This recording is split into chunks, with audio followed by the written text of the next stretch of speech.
Sana. I'm a behavior psychologist working in Pinnacle Blooms Network, Himatnagar branch. And with me, I have Shirley over here. In today's Wednesday webinar live, the topic that I have come forward with is ABA. So what is ABA? We all know, most of the parents who come to us, they know that for autism, the best treatment strategy is used is ABA. They know it is successful. But what is ABA? How the therapy process takes place? What are the strategies, techniques used inside this ABA? Most of them don't know and get confused while watching the sessions, etc. So today I'm going to explain to you about ABA. ABA is a scientific discipline, which means anything that I'm going to speak to you for the coming time period is scientifically proven through research and data collections.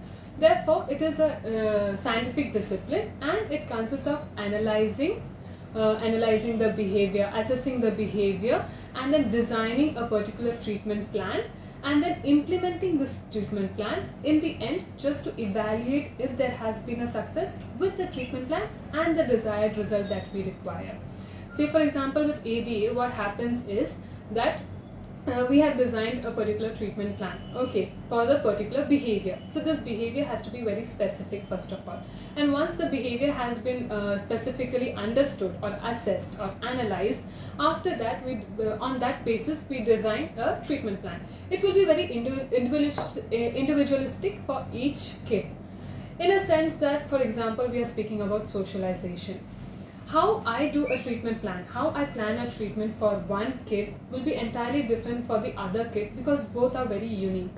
How they accept, it's very different. So there are different strategies. On these strategies, I will create a treatment plan and then evaluate it. So in the final stage when I'm evaluating, I'm trying to see that the treatment plan I had is that leading to the behavior I wanted. Most probably a positive behavior, right? So to enhance that positive behavior. If not, then I will try to change my strategies. I will try to come up with another new treatment plan, evaluate it, and then go forward with that to see if there is change again. So that's what ABA takes place for. What does ABA stand for? So A means applied. We are applying something, a particular strategy, theory, or a stimulus, anything. We are applying in order to get a behavior that we want is more socially appropriate and acceptable, right? So we are applying a stimulus or something to enhance a particular kind of a behavior. So A stands for applied. B stands for the behavior. As I said, the behavior has to be something either socially significant in a way that it is appropriate, or it should be something where you need to stop any kind of negative behavior. So these socially significant behaviors can be of two types on the basis of which we are creating the goals. So one can be remediating deficits. As we know, in autistic kids or kids in the spectrum have difficulty with communication, self-care, they have difficulty with understanding concepts and socialization. So we'll put these as our goals and work on these behaviors. And on the other side, there are other socially significant behaviors which we need to decrease, right? Reducing the behaviors. They can be like self-harming, screaming, showing some kinds of tantrums, etc. So this is how the behavioral modification takes place. And then comes the ABA, so the applied behavioral analysis. Now, as I said before, we are analyzing the functional behavior of the plan that we have made and the evaluation that we are going to get. So that's what ABA stands for. Next, what we are going to speak about is how does this therapy take place? Like, what is the process of the therapy? So first, what we have to do is we come up with understanding the behavior. Target behavior. What is the target behavior? We try to understand that. For example, is it socialization? Is that the behavior where we have our target, our focus on? And then we come up with a treatment plan. Okay. We assess that target behavior and we come up with a treatment plan. It can be anything which the therapist will be the one who will design, right? After that comes implementation of this treatment plan. So we implement the treatment plan accordingly, which is again very individualistic to each kid or each person. And then we collect data. So what happens is the collected data is going to be in a very systematic and regular manner. Why? In order to see if there is any change. For example, in Pinnacle Blooms Network itself, we can see every month, by the end of the month, say for example 28th or so, we leave out that day for just assessment. So it's an assessment day. All the therapists will be taking assessments of their particular kid, of their particular therapy sessions. This is to see and compare with the previous month. So monthly assessments we are taking over here. With the previous month and current month, what is the changes we have observed? What are the new complaints the parents are saying, or which behavior has still not reduced, or which behavior the kid has learned. So on these basis we understand, we will be able to analyze and then work accordingly. So once this data is collected, if there's any change we need to make in our treatment plan, we'll make that and we'll revise it. If not, we go forward with the same treatment plan, teaching them new things and bringing up new qualities so that they become socially independent in the society. So that's how the therapeutic process takes place. Now, how do we understand whether an ABA being conducted anywhere is of good quality? So how do we understand, okay, this center is doing ABA analysis, or this center is conducting an ABA therapy for autism spectrum disorder? How do we understand it's the best? What is the qualities that is required for ABA to be called best and successful? First one, we need to have a clear target behavior. We need to have a very clear treatment plan. We need to have a clear goal, and we need to have a clear outcomes, right? Objectives, outcomes, whatever we have. So we have to be very clear with these processes. Once we are very clear with these processes, we have to be clear with the lesson plans. Now, for example, target behavior is socialization. That's a wide concept. Next comes clarity towards the lesson plan. For example, lesson plan can be something which is monthly. The therapist is planning a lesson for that kid on a month basis, for this month, or for this number of sessions, or for this week, or for today, just in case. Today also we can, I can plan a lesson for today. I can plan a lesson for tomorrow. So whatever this lesson is, that needs to be very clear. Next is that we should have a very clear goal setting, and also we should have regularity in our data collection. So how will we understand that goal is clear or unclear? I will give you an example. So an unclear goal would be a goal which is, say for example, kid A will be able to socialize within the society. Now what kind of socialization? This is a very broad perspective. It's a very vague goal that has been set. Like for example, another goal I can set is, for an unclear goal would be, the kid will not show tantrums. What kind of tantrums? Will not roll on the floor, will not self-harm, will not hit, will not throw. All these come under tantrums, will not scream. So what kind of tantrum is the therapist targeting to, on the basis of which the goal is being mentioned? Thereby, that will become a very unclear goal. So a clear goal has to be something which specifies the behavior in detail in a descriptive way, so that even the parent who is new to these concepts, when sees the goal, understands, okay, so my kid is going to achieve this goal. So that goal has to be very clear.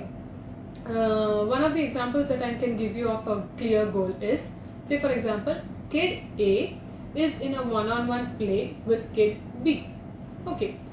Now, every time the kid B will ask for the toy, they are in a one-on-one play with using a toy which the kid A has.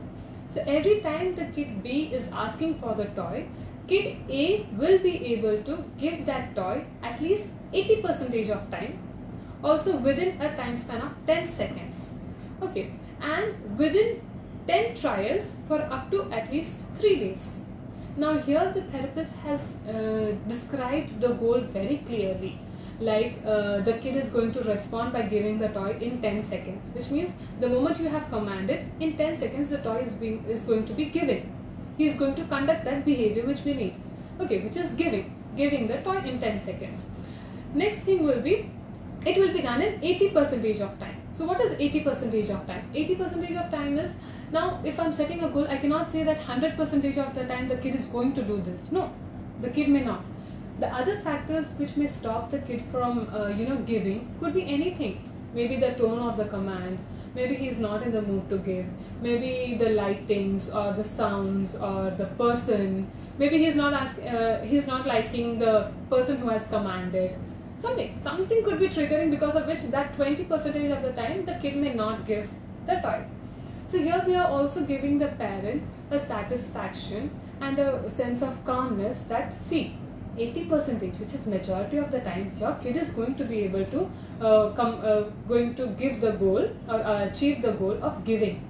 However, 20% of time he may not, because of these external factors. So even if the parent is trying this at home, any of these external factors could be a reason why the kid is not able to give. So the parent should not feel discouraged. The parent will come next day and let you know, okay, he's giving in the session but not here. Maybe that 20% of factors are high in the home and not in the session. Could be that. So how can we work on that? So here the goal is very clear and descriptive, so the parent doesn't feel discouraged also. If you write working on the tantrums, that's not going to work, because it's very vague, it's very wide actually. So you have to be very specific with your goals as well. So that's how goals need to be set. Next thing that I want to move forward to is behavior. So basically ABA is all about behavior. Now, what is behavior? What are the functions of behavior? How does behavior take place? I will speak to you about all these factors. Behavior is a way of communicating. So the kid has sometime tried to communicate himself through his behavior. As we all know, most of the autistic kids or kids in the spectrum have difficulty with communication, right? So how are they communicating? When they have difficulty with verbal communication, they are communicating through behavior. So whatever behavior your kid is trying to show, be it positive behavior, negative behavior, acceptable behavior, unacceptable, inappropriate behavior, we need to understand first, why is he showing that behavior? Or why he or she is repeating that behavior? What are they trying to communicate with us? We need to understand that first. So while they're trying to understand that, we are also trying to understand what was the reason or the reinforcement for which that communication has worked. Like, this behavior was done, kid was trying to communicate this, somehow his communication was conveyed and was accepted by the opposite person, because of which they are doing that behavior again and again, right? So that's about the behavior. So there are 4 functions of behavior on the basis of which these kids usually express themselves. We can abbreviate it into 4 things. SEAT, S-E-A-T. So S is sensory. So due to some sensory issues or due to some sensory seeking or sensory avoidance, the kids show certain kinds of behaviors. Now for sensory, we can say the kid is excited to something. So when the kid is excited by something, they will have a sensory input, right? Then they have a behavior called hand flapping or tapping on the table. So he is showing his excitement through hand flapping. Now, why is that happening? Because the kid has sensed something, some visual sensation has taken place maybe, right? Another thing is sensory avoidance, right? So stimulation avoidance. What happens here is, maybe there's a loud voice which is coming and the kid is a sensory avoider, like auditory avoider. So what happens is, he will show some kinds of behaviors like screaming, closing his ears or something like this. Now this is the behavior with which he is trying to communicate that I am not liking this. Please try to avoid me or remove me from this situation. Or please try to stop that auditory stimulations, right? Now hand flapping and keeping hands on the ears, we find it very wrong, right? We have to correct that behavior, but we need to understand why that has taken place, right?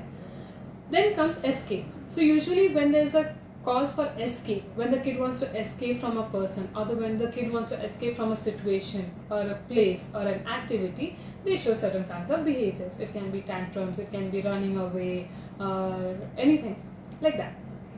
Next is attention. So if the kid wants to seek attention of somebody or something, then the kids show different kinds of behaviors. It can be right or wrong. You have to teach your child. If it's wrong, you have to teach your child that how they can ask for attention in a more appropriate way. Okay, the next is tangible access. If the kid wants to have an access to any kind of object, activity, toy, person, they communicate through their behavior. Now this behavior can be again appropriate or inappropriate. Like for example, the baby wants something or the kid wants something which is like in an access to another kid. So he scratches it. That's a wrong behavior. You have to teach them to ask, like give, either by gestures or words, right? So that you have to teach them. These are the 4 concepts on the basis of which behavior is being communicated. Again, sensory, escape, attention and tangible access. This is about the 4 functions of behaviors. Next, we want to move forward with one of the most important strategies or models which is used in ABA, which is called the ABC model. So everything in this ABA, every kind of behavior which is being shown, every kind of behavior which is being displayed has some route towards this model called ABC model. If you understand the ABC model, you will be able to help your child with their behavior. So let me tell you in detail what this ABC model is.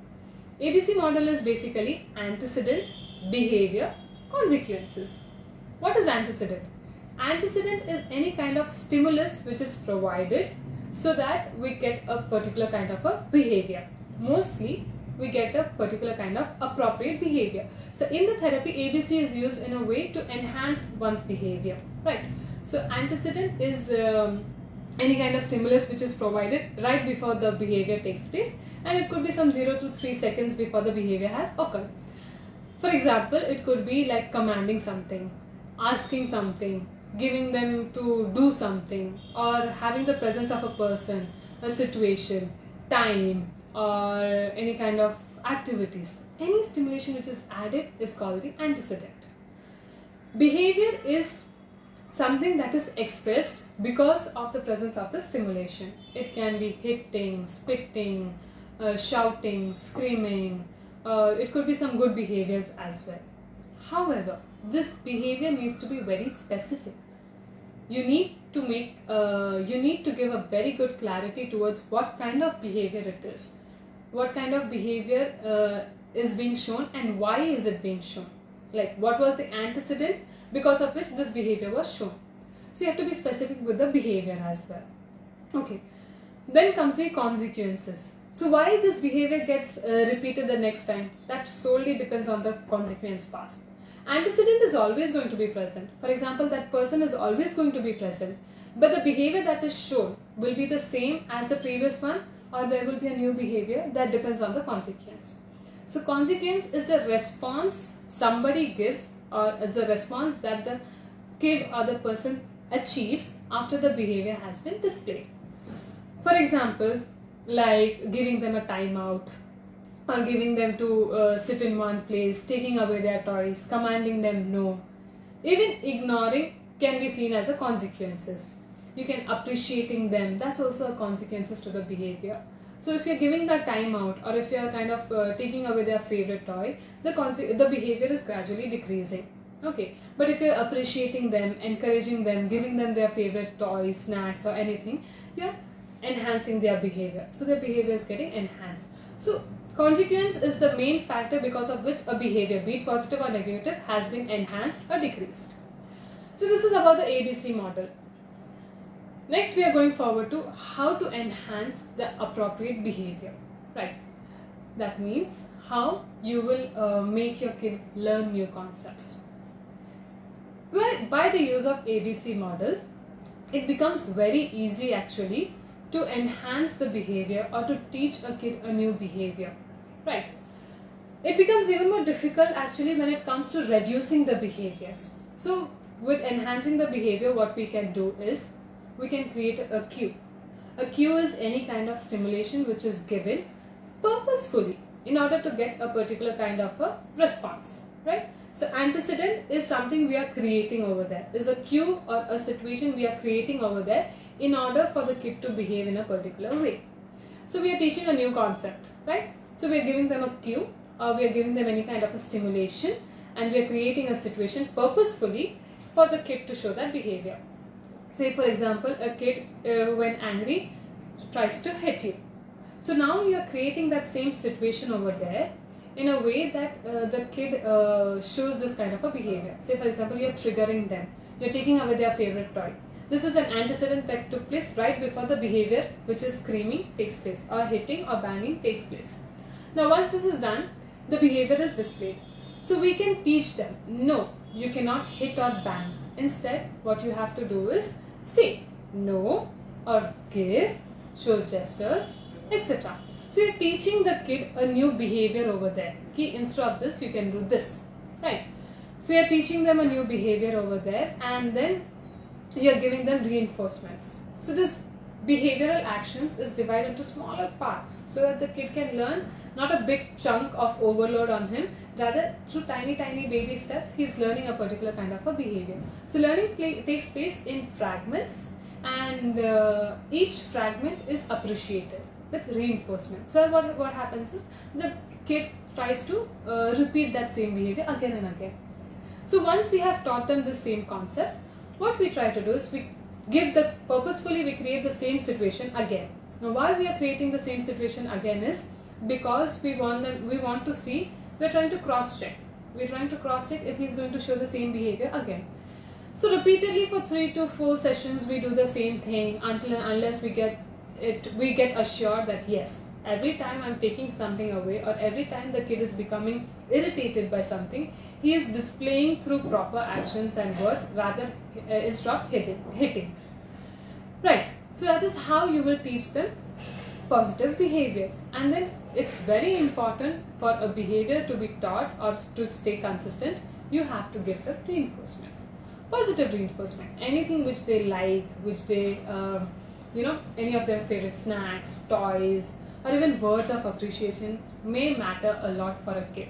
Like even saying, wow, that helps, that really helps. The kid will be like, okay, I did something great, I have to do this again so that I get this reinforcement. So their focus is not on the behavior, their focus is solely on the reinforcement, to get this reinforcement, right? So that's how you will enhance the behavior of a kid and make them learn a new concept. Coming to the part where we are trying to decrease any kind of behavior, or we are trying to reduce or change any kind of behavior, it becomes a little difficult. Here what we have to do is we have to understand and do a functional assessment about the target behavior. Say for example with socialization or tantrums or anything, you have to see what is the functional assessment of that behavior, what is the reason behind that behavior to occur, and then you have to create a hypothesis. So this behavior will not happen in isolation. This behavior will definitely have 2-3 other behaviors or other reasons on the basis of which this behavior is being displayed. So you have to create a hypothesis, why this behavior is happening, what is the reason, and how you can change it. So once the hypothesis has been created, you can cross-check with the hypothesis and you can see whether you need to modify it or you need to completely change it.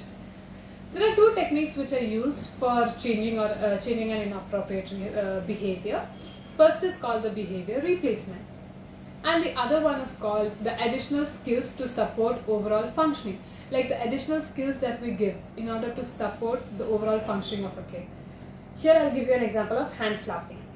Now, hand flapping is something that the kid is doing in order to keep its internal body balanced, like mind and body balanced.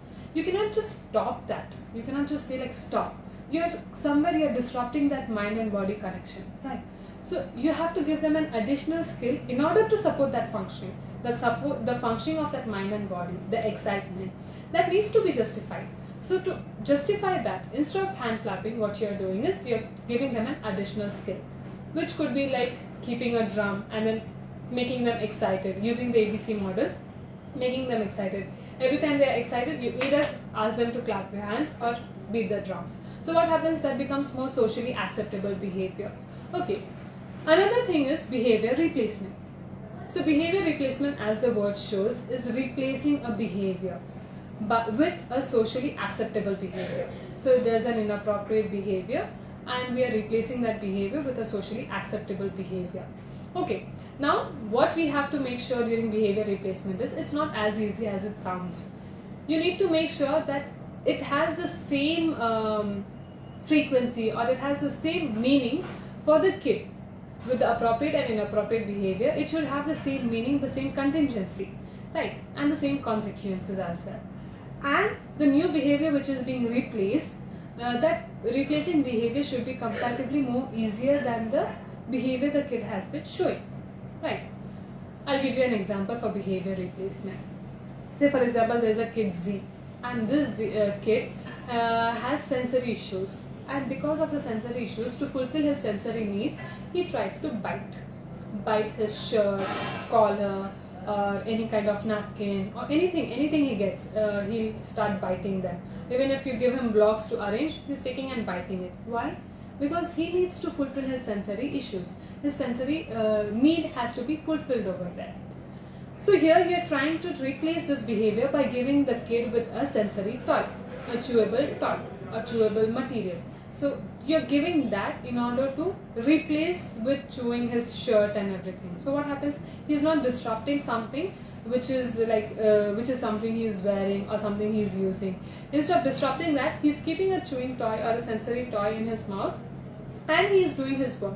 So he's giving attention and he's completing his work. At the same time, his need is being fulfilled. So that's how you're replacing a behavior over there. So this is about how we go forward with changing the inappropriate behavior in the kid.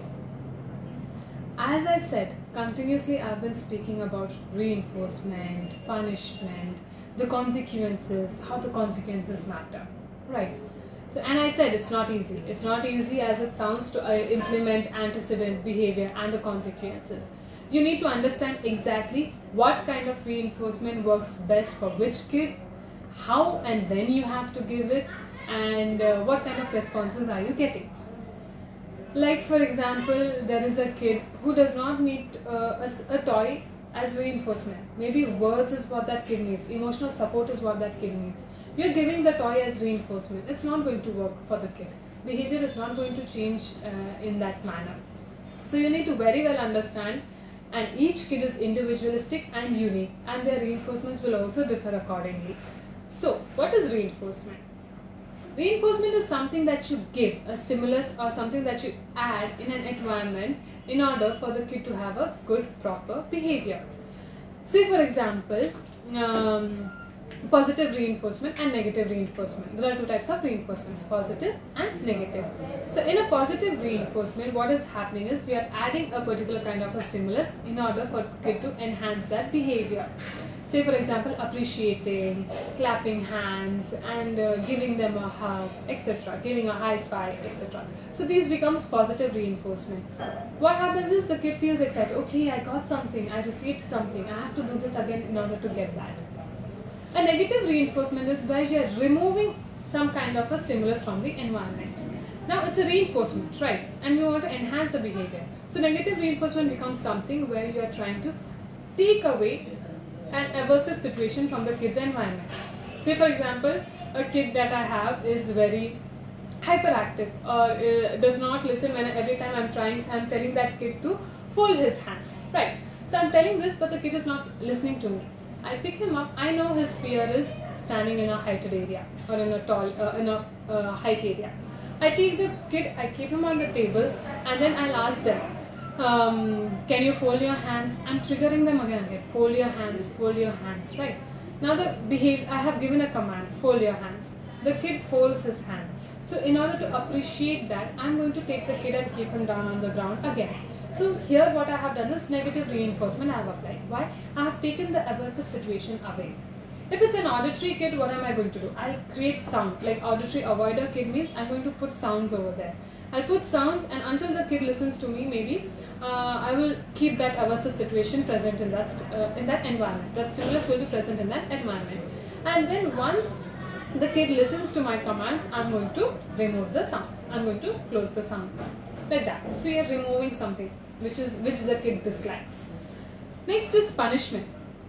We all think that punishment is right, wrong. There are a lot of controversies happening, like punishments should be given or should not be given. But in Indian culture, it's fine to give punishments, etc. Right?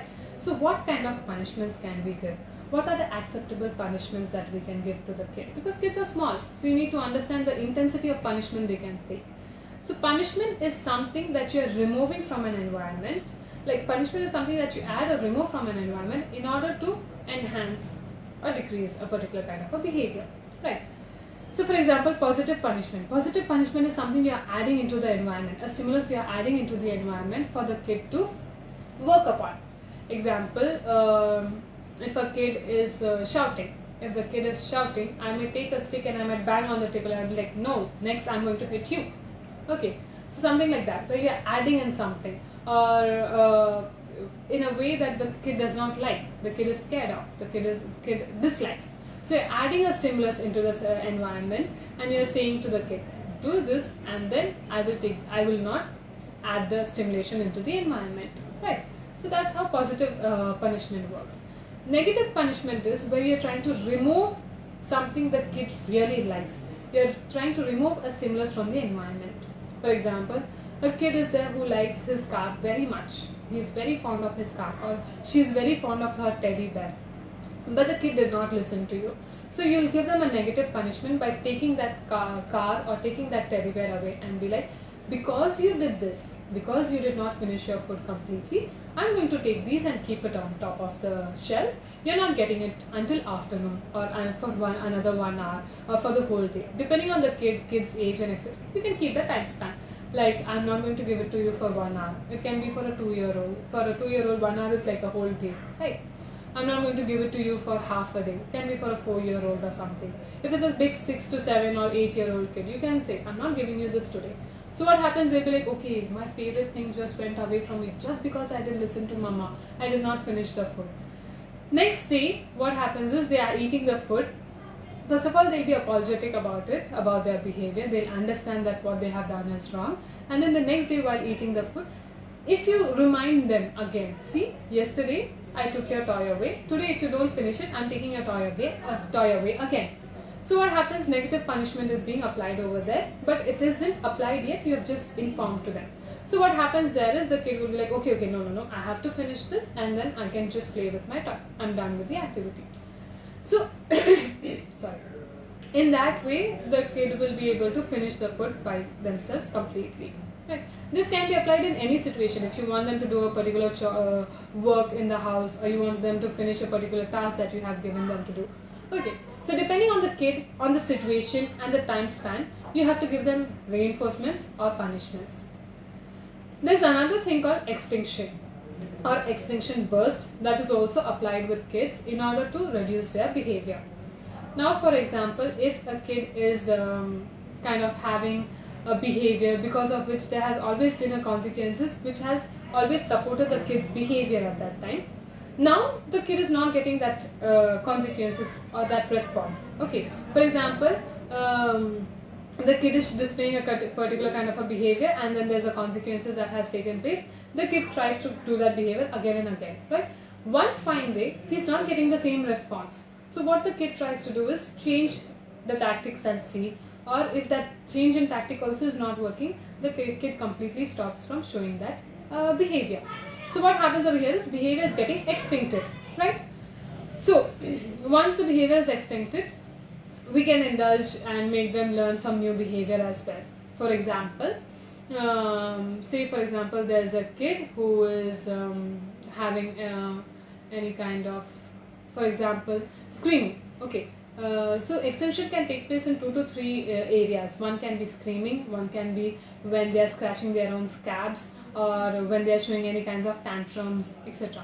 So for example, with screaming or tantrums, let's take a scenario where the parent always goes with their kid for dinner or cafes or restaurants, etc. to sit and eat. The kid cooperates for first 5 to 10 minutes or half an hour and then starts screaming that he or she wants to go home. Usually what the parents have been doing is taking the kid and leaving the place, right? So kid has learned that every time I show tantrums in a place, in a social environment, my parents will take me to the place, to take me back to my safe place, which is home, right? But one day, what the parent is doing is not listening to the kid. The kid is screaming or showing tantrums, the parent continues to eat its food, okay? What happens here is the kid, for that momentary period, the kid gets annoyed and tries to show tantrums double the amount, okay? You may get scared and you'll be like, okay, now he's showing too much of tantrums, maybe I should take him and go. No, when you continue with your own work again and the kid tries to do this in 2-3 situations and see if it's working or not. And when he finds that his screams or tantrums are not working anymore, he or she will stop screaming or shouting in that situation. For example, in the restaurant, the next time they come, they may behave well because they know screaming or shouting is not going to help me this time. Mom is not responding to me like she used to do before. So I'd rather just sit until she or he finishes their food, and we can go back home. So this is how the extinction burst takes place.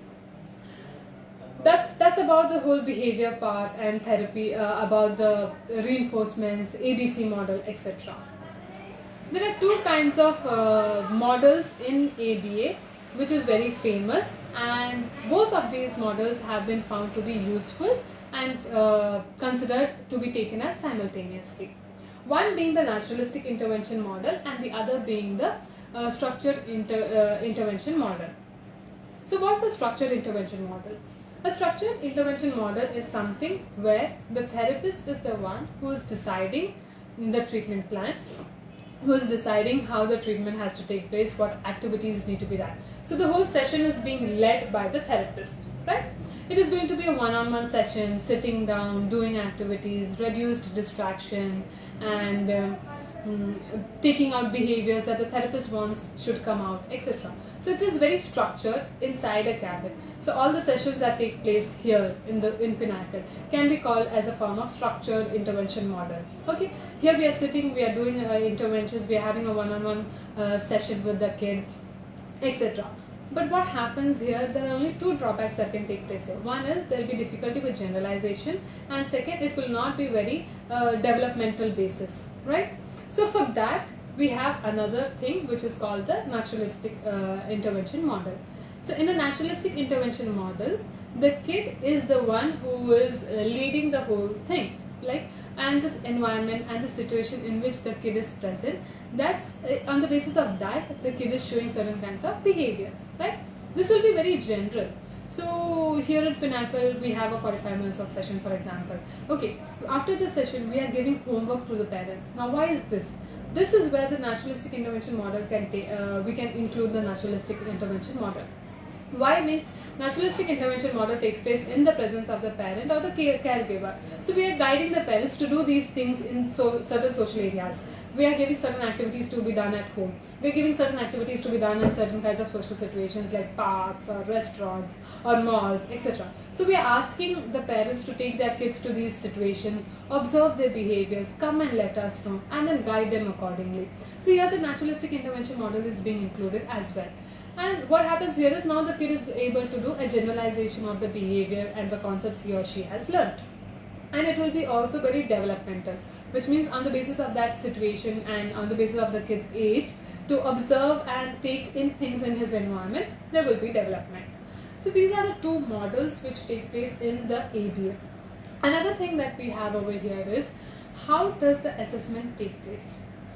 Like we all know, there are different kinds of assessments which are there to understand on what spectrum your kid falls. Right? It's a spectrum. ACD is a spectrum. Autism spectrum disorder. Where does your kid fall? Is it on a mild, moderate, severe? Okay. So that we have different kinds of assessments. For children, the most structured and well-known assessment tool is called the CARS. CARS, Childhood Autism Rating Scale. So this scale has around 15 areas which is being covered on the basis of the kid.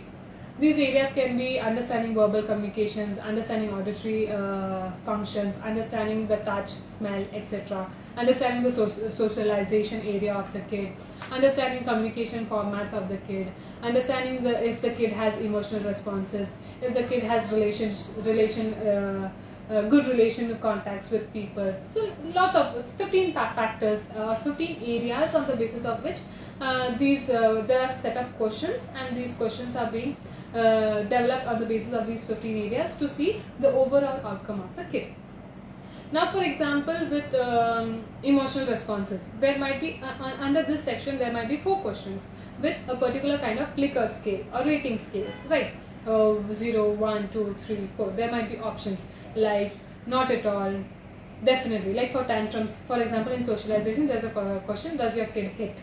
So there might be options like no, sometimes, always. So 0, 1, 2, something like that. So you are trying to understand your kid, like which part he or she falls on. and then on the basis of that you're trying to let them know, and then on the basis of that you're trying to do a score. In this final scorings, you'll try to understand if the kid is falling in which spectrum. So 0 to 15, so for the kids in the range of who are getting a scoring of 15 to 30, they will have a scoring of not at all, like they do not have much autistic speech features. Okay. 30 to 36 scoring shows that they are mild to moderate, they fall under the mild to moderate spectrum. Okay. 36 and plus shows that they fall under the severe category. So if you have done the assessment, you can cross check with which scoring has your kid got, and on that scoring what kind of spectrum do they fall on. In 2010, CARS came up with another development or reformation which is called the CARS 2. It consists of three forms: CARS ST, CARS HF and CARS QPC. CARS ST is a CARS standardization, okay, which is for kids who are below 6 and above 6, who have an IQ less than 79 and who have issues with communication. CARS HF is for those kids who are communicating well, who are of the age 6 plus and who have an IQ 80 plus. Okay, and then QPC, CARS QPC form is used to cross check with the parents about the personal informations. Okay. So on the basis of your kid, if it's a non-verbal kid or verbal kid, on the basis of that you try to speak to the kid scoring. So this is how the assessment takes place. That's all about ABA therapy. Hope that was informative. We'll go forward with certain questions that are being asked in the comment section. Before that, I would like to end with this small quote. All kids need a little help, a little hope, and somebody who understands them. Let's try to see the able and not the label. Hope that was informative. Thank you. We'll go forward with the questions. Thank you. We have a few questions from our concerned parents. I'll read them out for you. First one goes, how to work on my kids' picky eating. Okay. So for example, yes, most of the autistic kids are very picky eaters. They will have some sensory issues. They would like certain textures. They would dislike certain colors, etc. So definitely they will be picky eaters. Okay. So how will you work on this? Say for example, I'll give you examples here. For example, a kid does not like to eat chicken. Could be because of the textural issues, like they have issues with the texture or the taste or something. So here you're using the ABC model by giving them reinforcements. So you're dividing that activity into small parts, small fragments, as I told you. Okay, so you appreciate the kid first day to just look at the chicken or the chicken piece, okay, or the biryani. You just look at it for one time, okay. You look at it and you're getting appreciated. The second time you just dip your hand in that curry or in that food or touch that piece, then you get reinforcement. Next is just smell it. So they are smelling it. You give them reinforcement and then you leave them. So you're dividing into small parts. First day it's just looking, second day it's just touching, third day it's just smelling, fourth day just keep it in your mouth. Keep it in your mouth and I'll give you reinforcement. So in that way, if you divide it into little fragments, the kid will be definitely one day he'll become adapted to that, and it won't feel like a novel thing or a new, something new has come in. So they won't feel it's new and they'll get adapted to that and they'll gradually start eating whatever they like. So actually there are a lot of other reasons. This is just one of the examples that I'm giving, and it may not be the same for each and every kid. As I said, the strategies are very different. This is one of the examples. Thank you. The second question is, my kid is having fleeting attention span and is of 2 years of age. What is the required attention span we must expect? Okay, so attention span. Yes, you said that your kid is of 2 years age. I know some kids, some parents will be like 2 years of, your kid is of 2 years age, which means my kid is of 2 years age. He's not sitting for 20 minutes. He's not sitting for half an hour. He's not sitting for 1 hour. Actually, attention has been divided to 6 sections depending on the age criteria. So for the kid who's of 0 to 1 age, they will have a fleeting attention. So for a fleeting attention, which means that they will have, it will be very fleeting. It will be like very quick. They won't have attention on one task. Your kid is of 1 to 2 year old means they will have a very rigid attention. Rigid attention means whatever they like. This activity means in this activity only I will focus, and in this activity only I will give my attention. Okay, then the third one will be single channeled attention for 2 to 3 year olds. So 2 to 3 year olds will be like they will focus only on one activity at the same time, and once this activity is over, then they'll move to the next activity. Yes, once that activity is being done, if they have a need, they will shift to their parent or caregiver and speak their attention, give their attention to them. Otherwise, it's difficult to get their attention. So your kid is of that age, so you should expect only that much of attention. And the other one is focused attention, then there is two-channel attention, and then there's integrated attention, which goes in a hierarchy as and such. Thank you. How to decrease self-injurious behavior? Okay. So yes, most of the kids will have some kind of self-injurious behaviors, right? So one of the techniques that I use in my sessions with self-injurious behavior is, if a kid is not liking something, that's when they show this kind of a behavior, right? As I said, showing tantrums or hitting or something. So the kid is hitting himself to show that he's disliking something. So you have to reinforce them, you have to give them a connection, a reinforcement for how instead of hitting they can do some other kind of a behavior. Say for example, my kid, there's a kid, for example there's a kid Z, okay, and the kid does not like to do activities. So every time I take the activity box and go, he's pushing it and he's hitting himself. So what I will do is I will condition the kid to something called green card and red card. So I'll keep the green card and the red card over there. I'll keep the box and I'll be like, if you don't like the activity, take the red card and give it to me. Okay, so the kid is giving me the red card. So I'm conditioning them to this in multiple situations and continuously for a few days. So what happens the next time I'm showing the box, the kid is not liking it, means he'll take the red card and give it to me instead of hitting himself. So in that way, self-injurious behaviors can be reduced by showing them cards, signs like no, no. So you can use these verbal signs and cards, etc. to make them to change their self-harming behavior. This is again one of the techniques which is used. There are many other techniques as well. That was an interesting question. Thank you. Thank you. One more question from one of our parents. It reads, my kid requires my assistance for every little thing. How do I make her feel more independent? Okay. So for example, independence mostly comes with doing the ADLs of the kids. Like from the time they get up to the time they go to sleep, they should be able to do their things independently by themselves. Yes, most of the kids will be dependent on their parents, asking them for support. Even if taking this and keeping that, they look at the parent like, should I keep this? Did I keep it rightly? So they'll always look at the parent. So how to make them feel independent?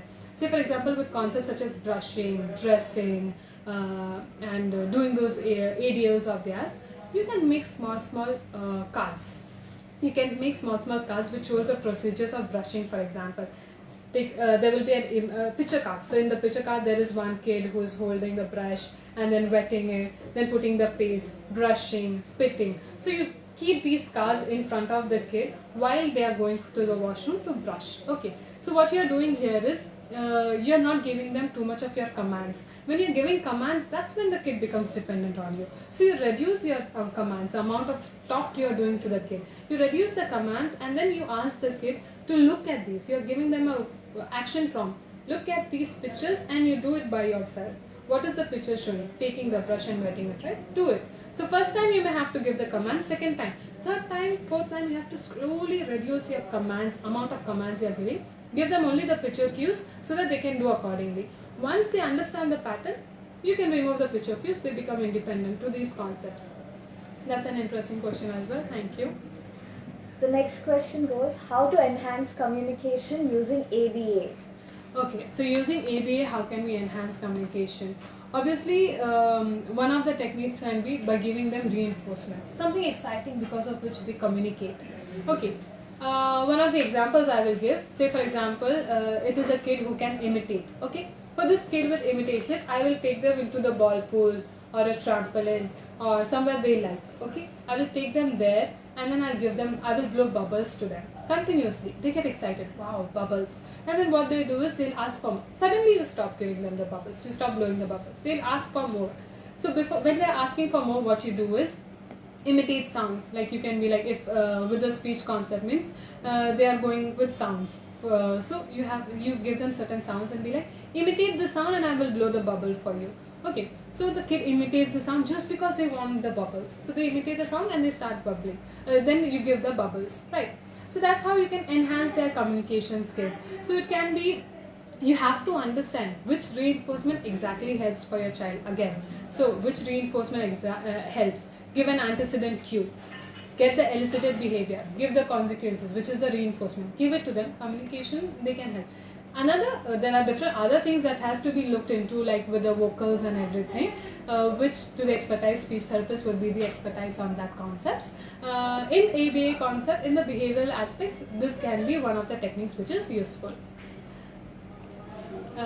Yeah, that's it. Hope that was informative, and thank you very much.